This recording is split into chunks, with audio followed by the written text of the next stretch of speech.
Chicken, mutton, prawns వీటన్నిటికంటే చేపలు చాలా మంచివని, మేము వాటినే బాగా తింటున్నామని చాలామంది చెప్తూ ఉంటారు. ఎందుకు చేపలు ఎక్కువగా తింటారు అంటే ఒమేగా 3 ఫ్యాటీ యాసిడ్ చాలా ఎక్కువగా ఉంటుంది కాబట్టి చేపలు మంచిదని, గుండెకి ఆరోగ్యానికి బాగుంటుందని తింటున్నాము అంటారు. మరి అలాంటి చేపల్లో ఒమేగా 3 ఫ్యాటీ యాసిడ్ 200 మిల్లీగ్రాములు, 400, 300, 500 ఇట్లాగే ఒమేగా 3 ఫ్యాటీ యాసిడ్ ఉంటుందన్నమాట. మన బాడీకి 1.1 గ్రామ్ నుంచి 1.3 గ్రామ్ ఒమేగా 3 ఫ్యాటీ యాసిడ్ ఒక రోజు కావాలి. చేపల్లోనే అన్నిటికంటే ఎక్కువ ఒమేగా 3 ఉందని అందరూ అనుకుంటున్నారు కదా, ఇది చాలా తప్పు అన్నమాట.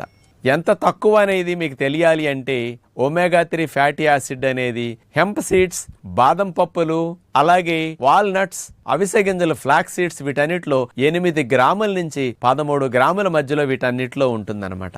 కాబట్టి ఒమేగా 3 ఫ్యాటీ యాసిడ్ చేపల్లో అతి తక్కువ, విత్తనాల్లో అతి ఎక్కువ ఉందని మాత్రం మీరు మరవకండి.